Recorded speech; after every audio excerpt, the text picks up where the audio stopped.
Raka'atul fajri, 2 rakaat qabliyah subuh, khairum minad dunya wa ma fiha, lebih baik daripada dunia dan seisinya. Apa makna hadis ini? Kalau qabliyah subuhnya saja lebih baik daripada dunia dan seisinya, apalagi solat subuhnya. Sampai-sampai kata Nabi sallallahu alaihi wasallam, "Lau ya'lamuna ma fil 'atamati was subhi," seandainya mereka tahu balasan solat isya berjamaah dan subuh berjamaah, la atauhuma habwan, mereka akan datang walaupun merangkak mereka akan datang. Dan setiap langkah itu, wa naktubu ma qaddamu wa asarahum, kami tulis setiap langkah tapak kaki mereka. Wa kulla syai'in ahsaynah, semuanya kami hitung, kami catat dalam buku catatan yang nyata.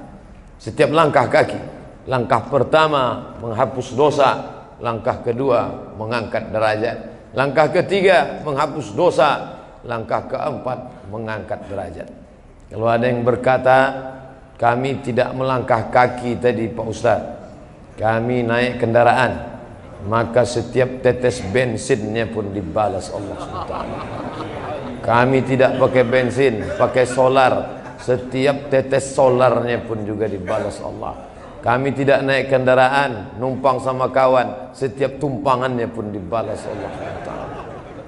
Faman ya'mal misqala zarratin khairan yarah, sebesar biji sawi akan dibalas Allah Subhanahu wa ta'ala.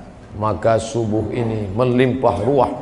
Dari tadi malam ketika kami pulang, bahkan kata Habib, mungkin sebagian ini tidak pulang ke rumah, tapi langsung menunggu di masjid karena iktikaf dan solat subuh berjamaah.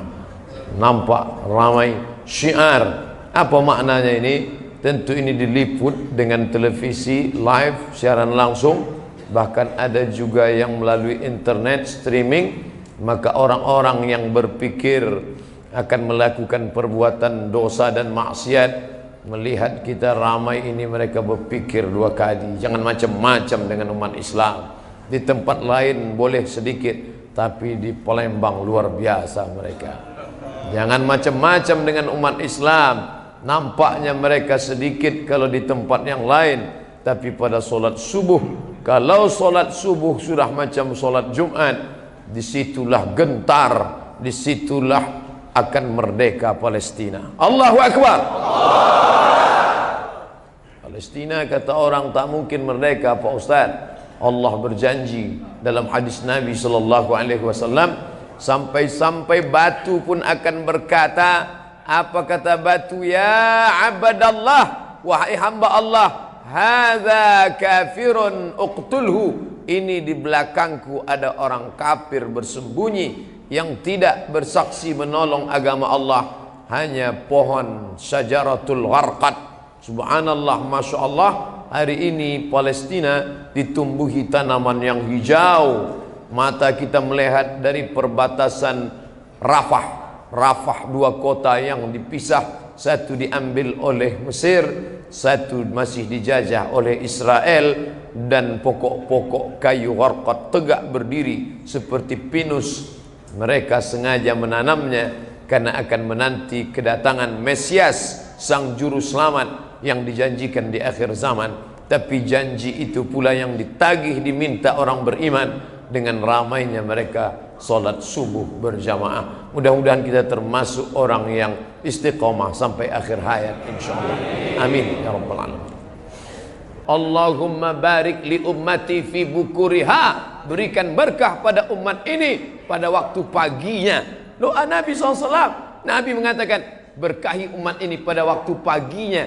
Hari ini banyak waktu pagi tak berkah. Kenapa? Orang tertidur. Sampai apa kata pepatah orang, jangan sampai rezeki dicotok ayam, jangan sampai rezeki habis di patuk ayam. Sekarang bukan cuma di patuk ayam, ditangkap harimau, dimakan musang, diambil ikan, sehingga tak bersisa lagi. Rezekiku mana? Rezeki kau sudah dituliskan Allah. Lalu kenapa hilang? Diambil makhluk lain yang lebih kuat, lebih cepat. Cicak Cicak itu makhluk paling unik. Orang tegak, dia telentang. Makanannya lebih unik lagi. Kita memakan binatang mati yang ada di atas meja makan. Dia enggak, yang terbang bisa dia makan. Wow, wow, wow, dia makan. Luar biasa cicak. Maka Allah Ta'ala itu maha adil. Cacing makhluk yang menjijikkan. Cacing tak bisa di atas tanah. Kenapa dia tak bisa di atas tanah? Karena dia punya banyak kekurangan. Yang pertama, kulitnya tak ada. Cacing makhluk yang tak berkulit. Maka kalau diletakkan dia kena panas, tersiksa, kasihan. Lalu kemudian cacing tak berkaki. Maka dia tak bisa di atas tanah. Lalu kemudian cacing tak bertelinga. Kalau cacing bertelinga, itu ular naga namanya. Lalu kemudian atas kelemahannya itu, Allah tak buat dia mati kelaparan. Sampai sekarang tak ada cacing mati kelaparan. Kenapa? Karena Allah ciptakan dia punya hidung yang luar biasa tajam. Menurut penelitian, hidung cacing bisa mencium bau jenazah 1 kilometer. Abdul Somad mati meninggal, ditanam di sini, radius 1 kilometer semua cacing mencium. Apa kata mereka? Serbu, ada brownies. Mereka akan makan itu semua. Ini keadilan Allah. Begitu juga dengan rezeki. Dikasihnya kaki, dikasihnya tangan, dikasihnya mulut, dikasihnya mata, dikasihnya telinga. Tapi kalau kau tak bergerak, rezekimu akan diambil orang. Wa ma min dabbatin fil ardi, segala yang melata di atas muka bumi, illa 'ala Allah rizquha, rezekinya dijamin Allah. Dabbah, kau kenapa tak bekerja? Kenapa tidak beraktivitas? Kenapa tak bangun pagi? Kenapa tak berangkat cepat kerja? Kata ayat Quran kan segala rezeki sudah dijamin. Kenapa kita mesti sibuk-sibuk? Dia lupa makna dabbah. Dabbah ya dubbu, bergerak. Kalau kau bergerak, fi kulli harakah barakah. Setiap gerak ada barakah, cepat datang.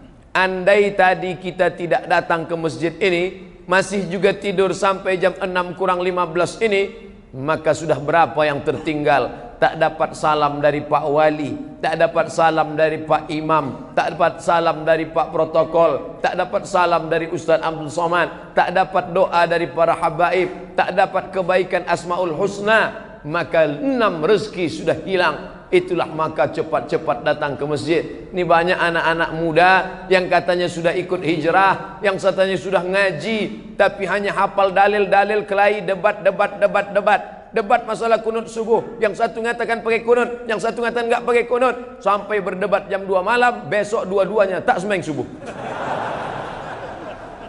Ini tak betul. Kenapa? Wala tanaza'u, jangan berkelahi, fatafshalu, kamu akan gagal, wa tadhhaba rihukum, hilang semangat.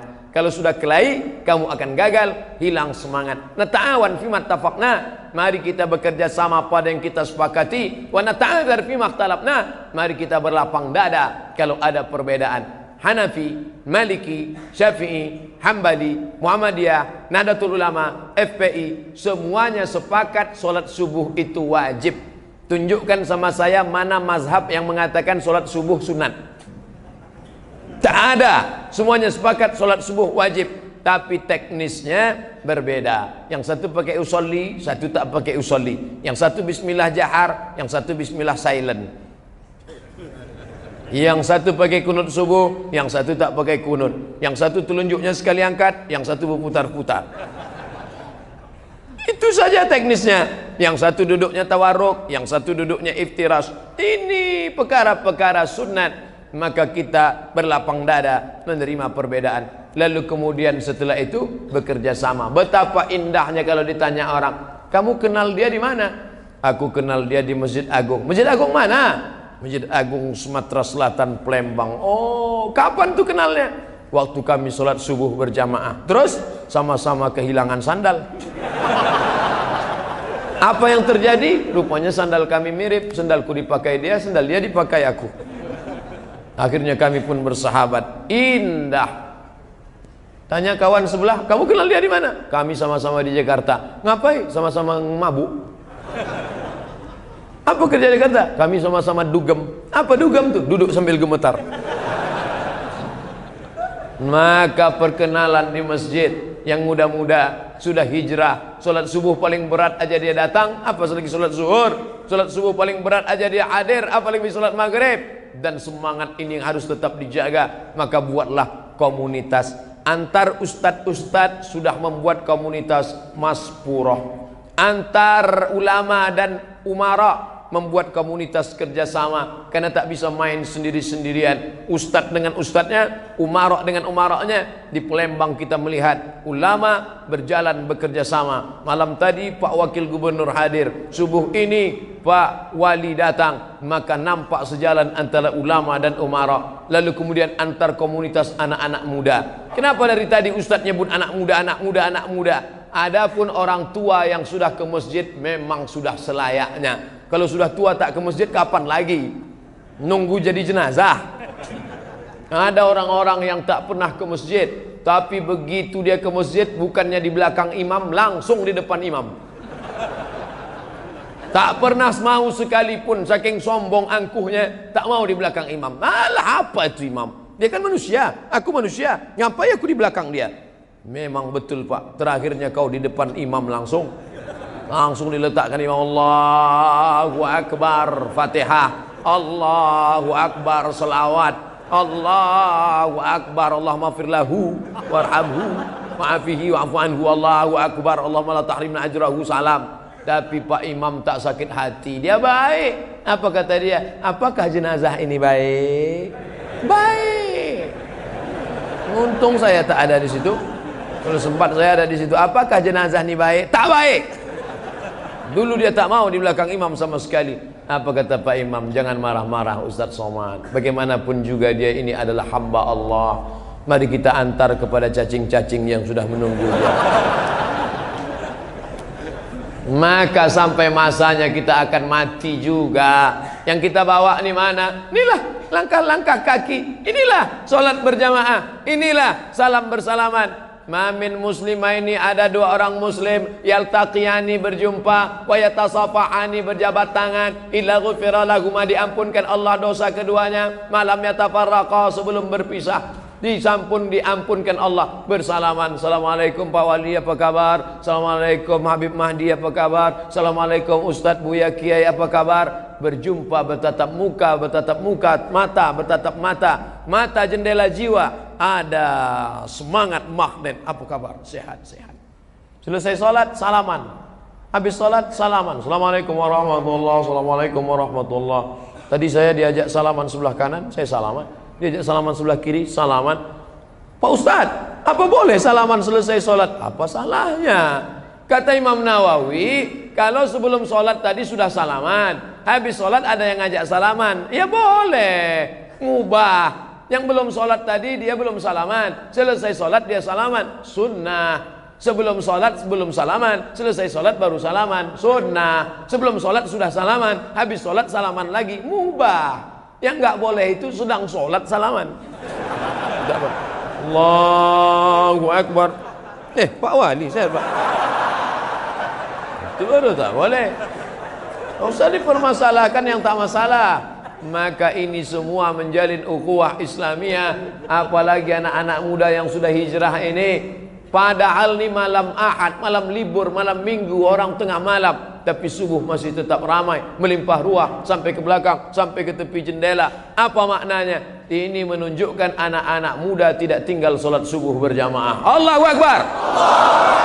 Di sebagian tempat ngadu orang tuanya, alhamdulillah Ustadz Somad, setelah anak saya selalu ngikuti kajian Ustadz. Dulu dia cuma sholat subuh aja, sekarang anak saya itu senang saya nengok dia Pak Ustadz. Kenapa? Sekarang sholat duhanya pun sudah pakai kunut. Jam 7.30 tutup jendela, rapatkan horden, matikan lampu, sholli fardhus subhi. Allahumma dina fi man hadain. Mak ngintip dari balik jendela, ya Allah, anakku sejak ikut pengajian Ustadz Somad nih sampai Ustadz Somad, kira-kira kalau duha pakai kunut itu mazhab apa ya? Mazhab kesiangan. Mana ada duha berkunut? Ini tak betul. Oleh sebab itu kita jaga keistiqomahan ini. Ingat, serigala hanya akan menerkam al-ghanam al-qasiyah, kambing-kambing yang memisahkan diri dari jamaah. Nanti setiap 3 bulan sekali di BKB akan ada terus tabligh akbar. Macam-macam ustaz akan didatangkan dari macam-macam negeri, dari Jakarta, dari Surabaya, para habaib dari Yaman dihadirkan. Maka tinggal datang saja. 3 bulan sekali datang, hadir, melimpah ruah.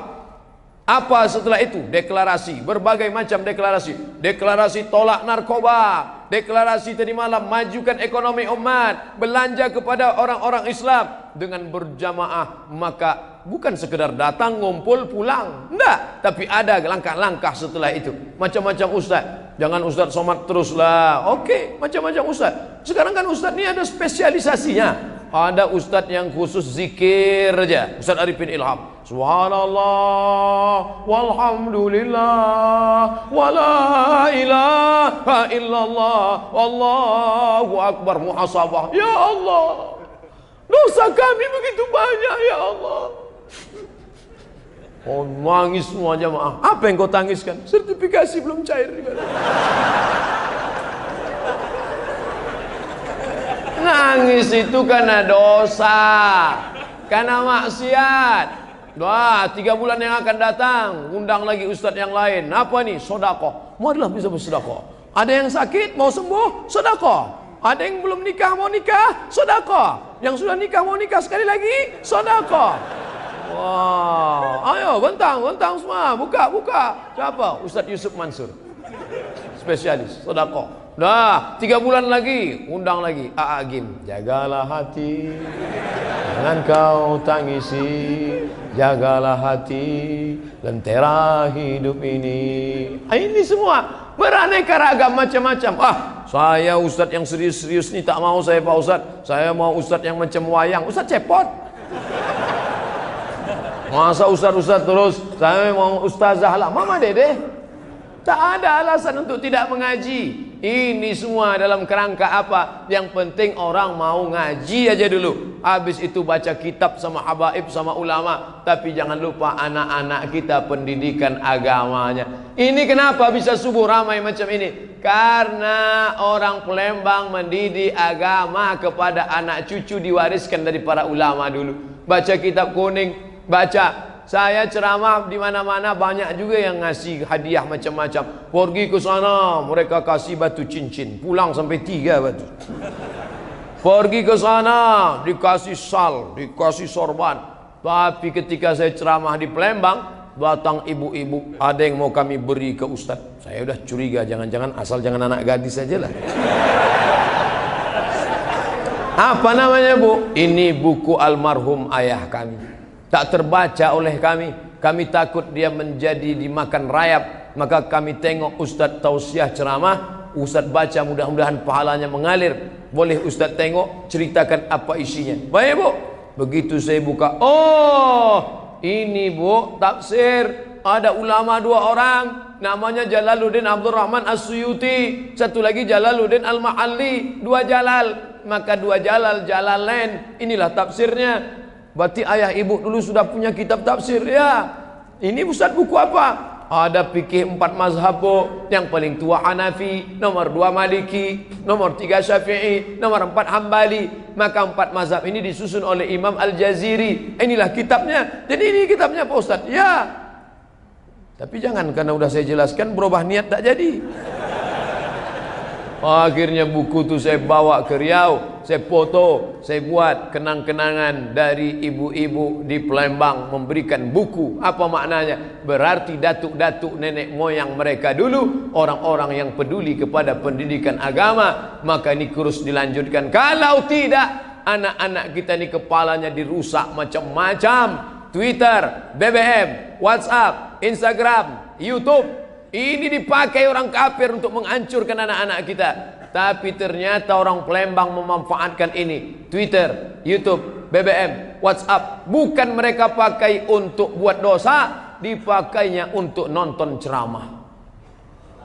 Ustadz Somad, kami dari Palembang, kami selalu melihat Ustadz, kami ingin supaya Ustadz datang ke tempat kami. Kami berdoa siang dan malam supaya Ustadz datang ke tempat kami. Saya sampai ke Palembang ini karena doa-doa mereka yang selalu setiap mereka menonton, mereka berdoa, mereka nonton, mereka berdoa. Tak apa-apa Pak Ustadz, kadang habis paket 2 giga nih semalam katanya. Luar biasa. Saya perhatikan di setiap tempat orang kenal sama saya itu pasti 2. Pertama ada signal, yang kedua ada paket. Masyarakat yang punya signal, punya paket pasti kenal sama saya. Saya udah pantau itu. Ketika saya masuk ke desa tertinggal, impres desa tertinggal, satu pun tak ada yang negur saya. Kenapa? Karena di situ no signal, no paket. Artinya apa? Orang-orang yang punya kemampuan digital, orang-orang yang punya kemampuan ekonomi, maka kalau pendidikan agamanya baik, dia justru bisa terlawan program kafir yang mau merusak. Buktinya anak-anak muda kita tidak pakai YouTube untuk macam-macam, tidak dia pakai WhatsApp untuk berzina, tak dia pakai untuk kenal dengan perempuan tak baik, tapi dia pakai semua ini sebagai sarana. WhatsApp mereka tukar-tukaran video, YouTube mereka pakai untuk berbagi, menyimpan macam-macam ceramah, dan ini semua adalah karena proses pendidikan. Tapi jangan lupa, ibu tetap mendoakan anak setiap pagi, petang, malam. Ya Allah, anak ini sudah kukandung 9 bulan 10 hari lamanya, anak ini kususukan 2 tahun lamanya, mengalir darahku dalam darahnya. Ya Allah, jaga hatinya supaya istiqamah, jaga dia jangan sampai berzina, jaga dia supaya sampai matinya husnul khatimah, jaga dia dalam keadaan la ilaha illallah Muhammadur Rasulullah. Itu yang dapat saya sampaikan subuh penuh berkah ini. Tadi dimaklumkan ada pertanyaan yang bisa saya jawab, yang tak bisa saya jawab saya bawa pulang, nanti baru saya jawab, saya kirimkan lewat tulisan.